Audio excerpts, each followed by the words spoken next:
Have you ever given someone everything you had, only to watch them lose it all to people who never deserve it? Before we begin, please hit that like button, share the story with someone who needs to hear it, and subscribe so you never miss our stories. Also, drop a comment and tell us where you're watching from. We absolutely love hearing from you. When I walked into the farmhouse that Saturday morning and saw Sarah crying in the kitchen, I knew something terrible had happened. My heart dropped into my stomach like a stone falling into deep water. Sarah was standing at the sink with her hands in soapy water, and her shoulders were bent down like someone had put heavy rocks on her back. Her hair was messy and tied up quickly. Under her eyes were dark circles so dark they looked like bruises. She was crying without making any sound, the way people cry when they are too tired to even sob out loud. Behind her in the living room, there were so many people. I counted 8 of them. Daniel's mother, Ruth, was sitting on the best chair like a queen on her throne. She was the kind of woman who always looked at you like you were dirt on her shoe. Daniel's 2 sisters were there too, talking loudly and laughing in mean ways. His younger brother came with his wife and their 2 children who were running all over the house, jumping on furniture and screaming. All these people were sitting around like they owned the place, and they kept shouting orders at my daughter. "Sarah, where's the butter?" One sister yelled without even looking at her. "Sarah, this coffee is cold. Make me a new one right now," Ruth commanded in a voice that sounded like she was talking to a servant.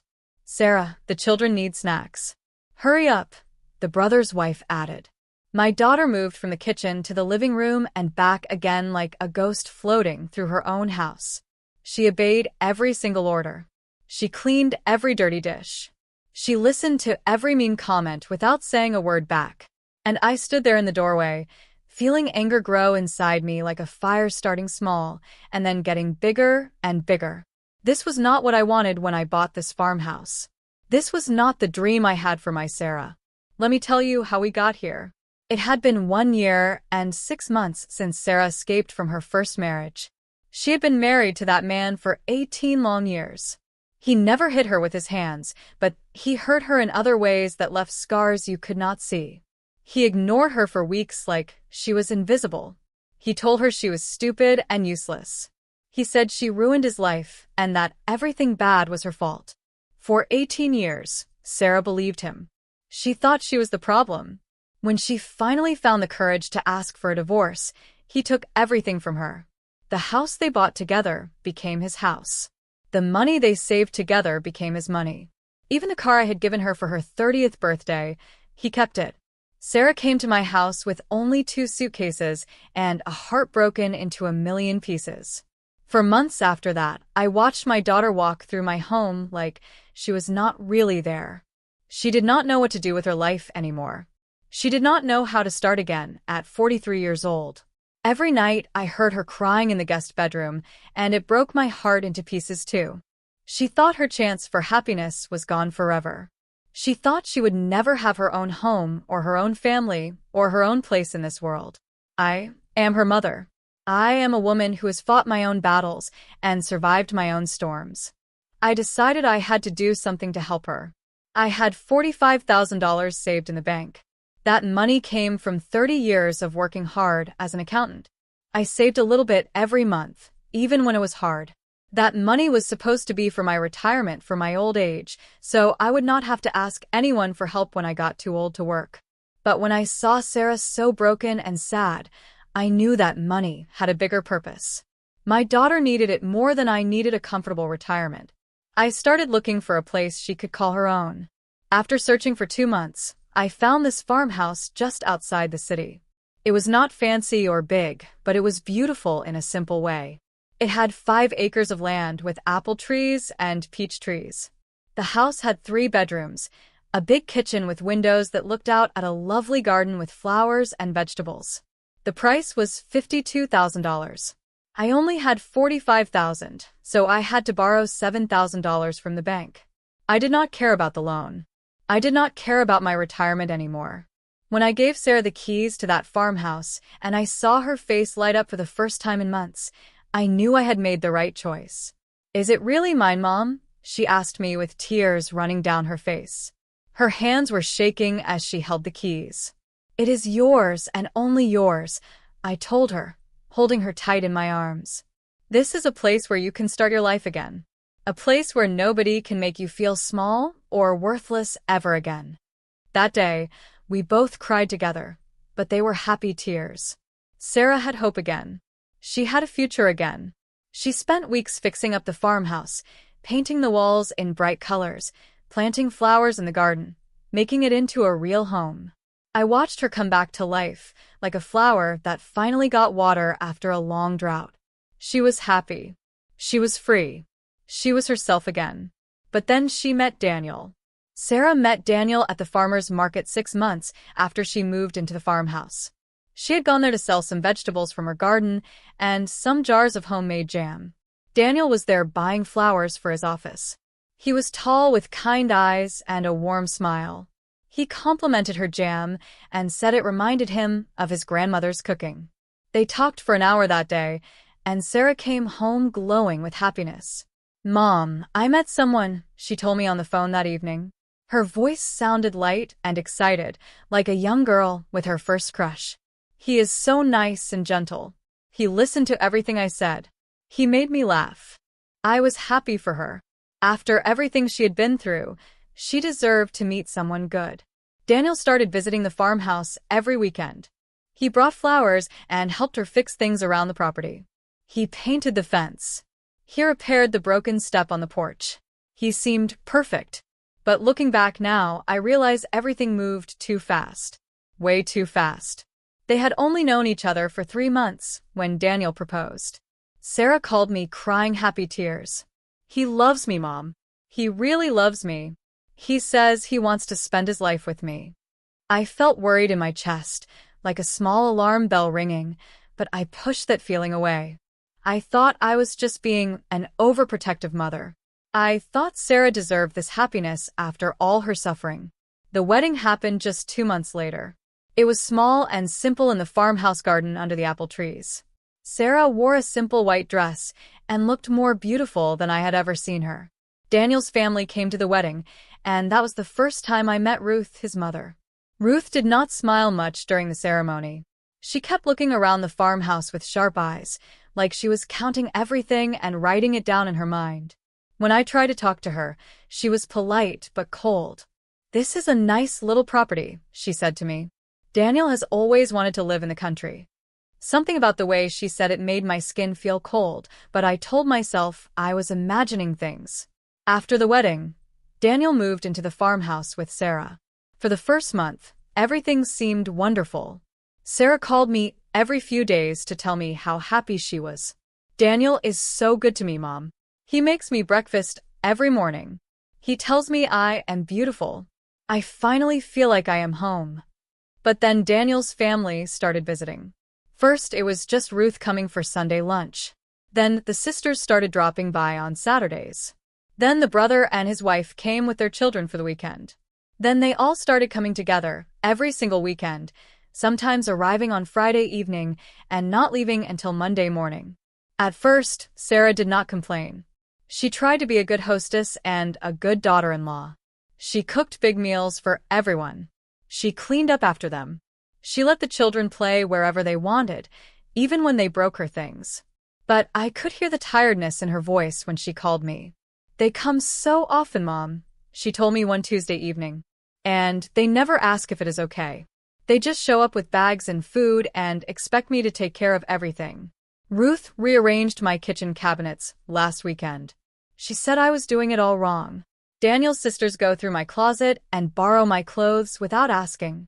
The children broke my favorite vase and nobody even said sorry. "What does Daniel say about all this?" I asked her. I was starting to feel angry now. "He says they're just excited about the farmhouse. He says they love spending time in the country because they live in small apartments in the city. He says I should be happy his family feels comfortable here. He says family is important and I should not be selfish." Selfish. That word made my blood boil. My daughter, who had given up her peace and quiet and opened her home to these people, was being called selfish. "Sarah, this is your house," I reminded her firmly. "You need to talk to Daniel seriously about this. You need to set some limits." "I will, Mom." I will, she promised. But I could hear in her voice that she was scared to rock the boat. She was scared to upset Daniel. She was scared to lose this new happiness she had found. The visits got worse. Daniel's family stopped asking permission for anything. They started showing up during the week too, not just weekends. Ruth began staying for 4 or 5 days at a time. She took over the kitchen completely and criticized everything Sarah did. That is not how you cook rice. That is not how you fold towels. That is not how you clean floors. The sisters treated Sarah like she was their servant, asking her to bring them drinks and snacks while they sat around watching television. Daniel did nothing. Every time Sarah tried to talk to him about it, he got defensive. They are my family, Sarah. What do you want me to do? Throw them out? After you had nothing, I gave you a family. I gave you people who care about you. Why are you being so ungrateful? Ungrateful. Another word that made me want to scream. Sarah stopped calling me as often. When she did call, her voice sounded flat and tired. She stopped laughing. She stopped talking about her garden or her plans for the farmhouse. All she talked about was how exhausted she was from cooking and cleaning for Daniel's family. I decided to visit one Saturday, without calling first. I needed to see with my own eyes what was happening to my daughter. That is when I walked in and found her crying at the sink while 8 people ordered her around in her own home. That is when I saw the dark circles under her eyes and the way her shoulders sagged like she was carrying the weight of the world. That is when I realized that my worst nightmare had come true. My daughter had escaped one prison just to walk into another one. I stood in that doorway watching Ruth bark orders at Sarah, watching the sisters laugh at some mean joke, watching Daniel sit on the couch with his feet up reading a newspaper like nothing was wrong. The anger inside me grew into a roaring fire. I walked into the living room, and everyone turned to look at me. Well, hello, Ruth said with a fake sweet voice. We were not expecting you today. Clearly, I said coldly. I looked straight at Daniel. I need to talk to you outside. Right now. Daniel looked annoyed, but stood up. Can it wait? We are having a family gathering. No, it cannot wait, I said firmly. Outside. Now. We walked out to the porch, and I turned to face him. My hands were shaking with anger, but I kept my voice steady. What is happening here, Daniel? Why is your entire family living in my daughter's house? Why is Sarah being treated like a maid? Daniel's face changed. The kind, gentle look disappeared and was replaced by something hard and cold. Your daughter's house, he repeated slowly. I think you mean our house. Sarah is my wife now. What is hers is mine. A chill ran down my spine. Something about the way he said those words made me feel like I was standing on the edge of a cliff. This house was a gift to Sarah, I said carefully. I bought it for her with my life savings. It is her property. Daniel smiled, but it was not a kind smile. It was the smile of someone who knows a secret that will hurt you. Actually, he said slowly, enjoying every word, this house is now in my family's name. I had Sarah sign some papers a few months ago. She thought she was just adding me to the deed as her husband, but she actually signed the house over to my mother. It is all legal. We had a lawyer do it properly. The world seemed to spin around me. I grabbed the porch railing to keep from falling. You did what? I whispered. If you're enjoying this story, please don't forget to like, share, and subscribe. Your support means everything to us. And please comment below and tell us where you're watching from. We love hearing from all of you around the world. You tricked her, I said, my voice shaking with rage. You made her sign away her own house. Daniel shrugged like it was nothing important. She is my wife. She should trust me. Besides, my family needs this place more than she does. They have been living in tiny apartments for years. Sarah should be honored to help them. I wanted to slap him right there on that porch. I wanted to scream and cry and shake him until he understood what he had done. But I knew that would not help Sarah. I needed to think clearly. I needed to be smart. We will see about that, I said quietly, and I walked back into the house. Sarah was still at the sink, washing dishes with tears running down her face. I went straight to her and took her hands out of the soapy water. Sarah, sweetheart, look at me. She looked up with red, swollen eyes. Mom, I am so sorry. I am so sorry for everything. You have nothing to be sorry for, I told her firmly. But I need you to tell me the truth. Did Daniel make you sign some papers about the house? Her face went pale. Yes, she whispered.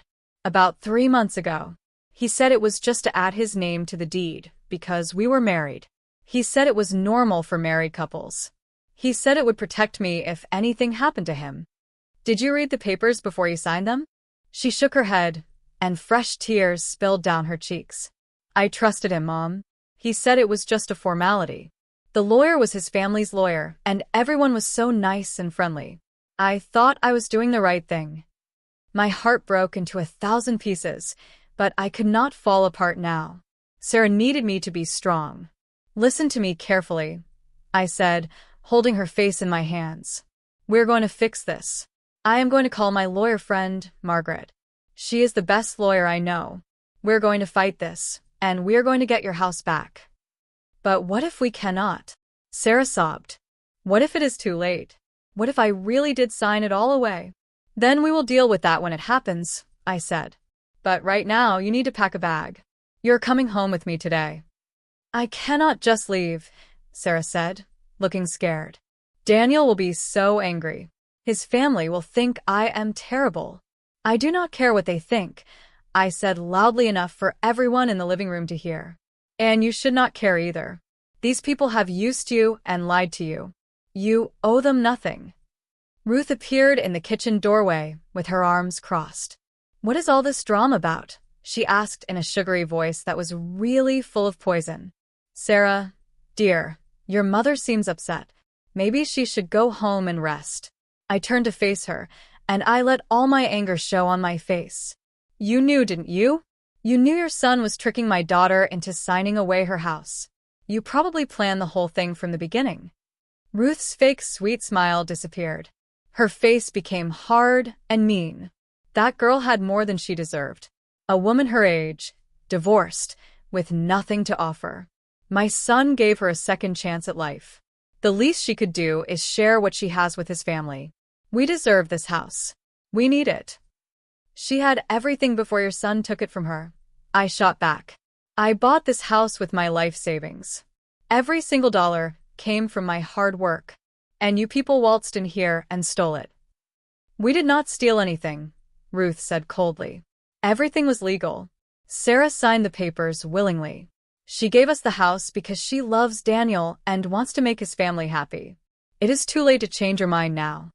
By this time, Daniel and his sisters and brother had all gathered in the kitchen. They were all staring at me and Sarah like we were causing trouble in their house. In Sarah's house. The house I had bought for her. Get out, I said quietly. Excuse me? Ruth said, raising her eyebrows. I said get out. I repeated, louder this time. All of you, get your things and get out of this house right now. Daniel laughed, but it was a mean laugh. You cannot throw us out of our own house. Legally, this property belongs to my mother now. You are the one who should leave.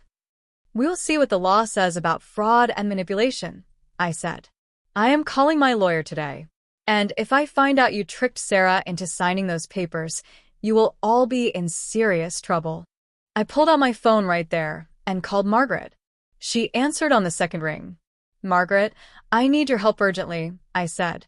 Someone tricked my daughter into signing away her house. Can you help us? Margaret asked me some questions, and I answered them while staring straight at Daniel and Ruth. When I hung up, I turned to Sarah. Pack your bag, sweetheart. Margaret says we have a case. She is going to look into this right away. She cannot just leave, Daniel said, stepping forward. Sarah is my wife. Sarah can do whatever she wants, I said firmly. She is a grown woman, not your property. And right now, she is choosing to come home with her mother. Sarah looked at me, then at Daniel, then back at me. I could see her wrestling with fear and doubt, and years of being told she was not strong enough to stand up for herself. But then something changed in her eyes. Something hard and determined that I had not seen in a long time. He is right, Daniel, Sarah said quietly. I am a grown woman, and I am leaving. She walked out of the kitchen and went to the bedroom. I heard her opening drawers and closets. Daniel started to follow her, but I stepped in front of him. "Do not even think about it," I warned him. "You have done enough damage." 20 minutes later, Sarah came out with 2 suitcases, the same 2 suitcases she had brought to my house after her first marriage ended. My heart ached seeing her leaving another home, another marriage, another broken dream. But this time was different. This time, she was choosing to leave. This time, she was taking her power back. As we walked to my car, Ruth shouted from the porch, "You will regret this. That house is ours now. You will never get it back." I turned around one last time. "We will see about that," I said. The legal battle took 6 months. Margaret worked day and night on Sarah's case. She found proof that Daniel and his family had planned everything from the beginning. She found emails between Daniel and Ruth talking about the farmhouse before he even met Sarah.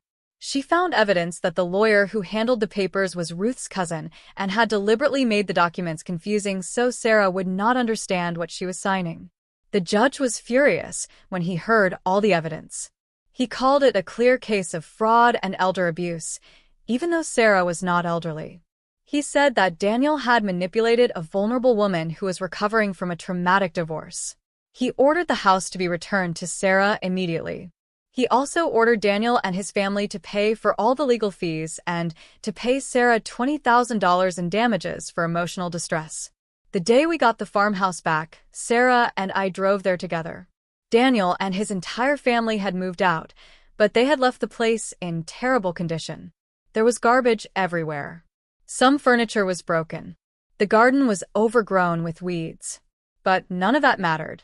Sarah stood in the middle of the living room and cried, but this time they were tears of relief and joy. "I got it back, Mom," she whispered. "I really got it back." "You did more than that," I told her, hugging her tight. "You stood up for yourself. You fought back. You took your power back. I am so proud of you."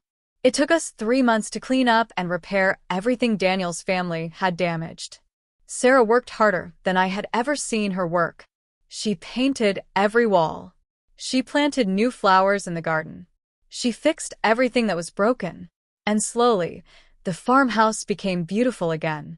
But more importantly, Sarah became beautiful again too. Not just on the outside, but on the inside. She was stronger now. She was wiser. She knew her own worth. She would never let anyone make her feel small again. 1 year after we got the house back, Sarah opened a small bakery on the farmhouse property. She sold her homemade jams and pies and bread at the farmer's market. People came from all over to buy her goods because they were made with love and care. She never got married again, and she said she did not need to. "I have everything I need right here," she told me one sunny afternoon as we sat on the porch drinking lemonade. "I have my home. I have my business. I have myself. And I have you, Mom. That is more than enough." I looked at my daughter, at the peace in her eyes and the smile on her face, and I knew that the $45,000 I spent was the best investment I ever made. Not because of the house, but because it gave Sarah a chance to discover who she really was. It gave her a chance to learn that she was strong and capable and worthy of respect. Sometimes the best thing a mother can do for her daughter is give her a place where she can find herself again. And that is exactly what that little farmhouse became. Not just a house, but a place of healing. A place of new beginnings. A place where my daughter learned to love herself again. And that, my friends, is worth more than all the money in the world. Thank you so much for joining us on Sarah's journey. If this story touched your heart, please like, share, and subscribe. Drop a comment and let us know what you thought and where you're watching from. We love reading every single comment. Until next time, remember that you are stronger than you think, and you deserve to be treated with respect and love. Never let anyone make you feel otherwise.